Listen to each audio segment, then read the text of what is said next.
I want to tell you something. I mean, you are challenged because you don't believe if God will come out for you.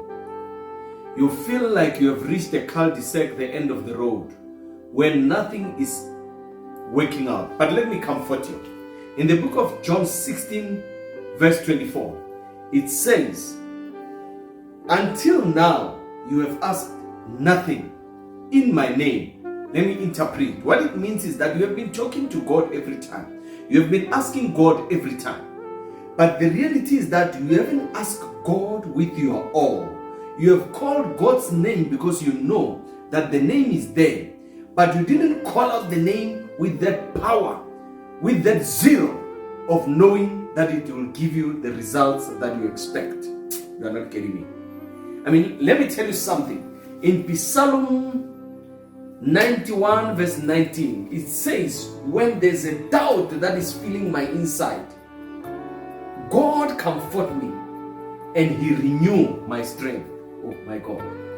So meaning whatever challenges that you have, especially that affects the you must just know that God will comfort you and will give you the strength.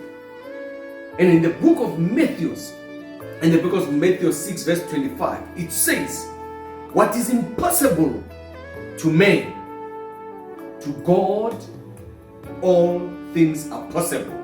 Meaning, do not expect your help to come from a human being. Expect your help to come from God through a human being. In that way, trust me, God will invest in you. And it goes back where God says in the book of Matthew 6 verse 25, it says, a man has got a way of bringing everything together, of harvesting, of bringing everything at one place. But look at the birds of the air. Look at the birds of the air, how they survive. God is taking care of them. And do you think if God can take care of the birds of the air, will it be then impossible for him to take care of you? Then it goes back to John 16 verse 24. It says, until now you have not asked in my name, so that I can provide like what I provide to the birds of the air. You're not getting me. You're really not getting me. In Romans 8 verse 18, it says, the sufferings of the now cannot be compared to the glory that is to be revealed. And many people think of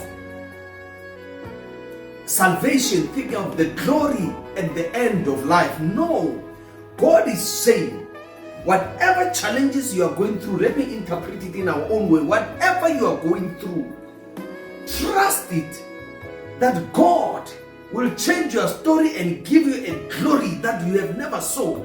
That is why when we pray, they say the glory of God must be upon you. Because the glory can be upon you in the now situation, can be upon you in the now situation, not only in salvation. That is why you need to know that what is to come is far much more better than what you have now.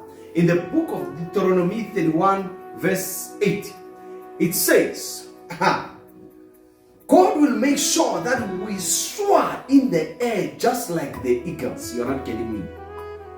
And run to an extent that we don't grow weary, we don't get tired, and we walk in a way that we never faint. That is when we are now having this faith that God will do it for us. In the book of John 14 verse 1, it says, do not let the heart to be troubled. Don't allow it. Never.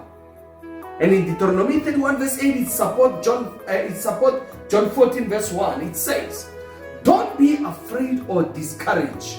Why? Because God's hand will go ahead of you.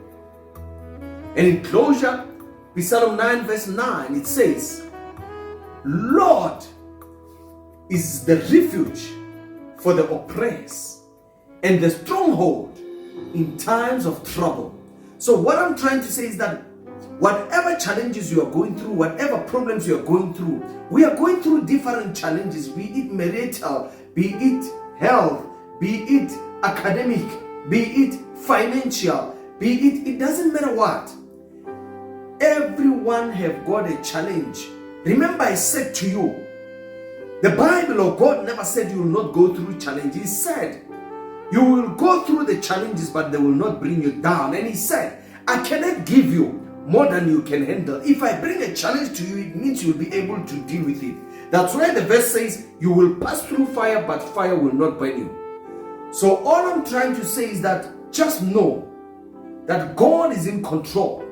At the destined time, at the right time, He's gonna turn around the wheel. It's up to you to say, how do you massage His heart for Him to answer you? And God will come out for you. What you need to know is that you don't need to lose the hope and lose the faith, but you must believe and know that it doesn't matter, because when it happened, because to God He says 1,000 years is like one day is like 1,000 years. If you think that you have experienced a lot for you to have all this trouble, it might be you are still on second number one, it's still ticking. Or it might be you are at the last stage where God needs to answer you. So that's why even the verse says, do not lose heart. Do not be weary, because the glory that is to come is more than your present and your past. Because God will do a revival in your life. But if you don't have hope, He will also not come for you, because He say, you don't believe that I'm God. I knew you before you were born, when you were still in your mother's womb. Therefore, if you have doubt in me, I will remove my hand so that you can be exposed and not have the glory. So what do we have to do? The Bible even say, keep hold and be still and know He's God. We must hold in Him. Because if we could keep holding Him, then He will definitely come for us. So all I'm saying is that do not be weary. Ask in His name with all your heart. And definitely, He is never a man to lie, nor neither to change His way. He's Jehovah Kadosh, Jehovah Tsuri, Jehovah Shammah, Jehovah Shalom, Jehovah Adar, Jehovah Adonai, Jehovah El Shaddai, Jehovah Kapaim, Jehovah Tzikenu, Jehovah Yada. He will definitely come out for you.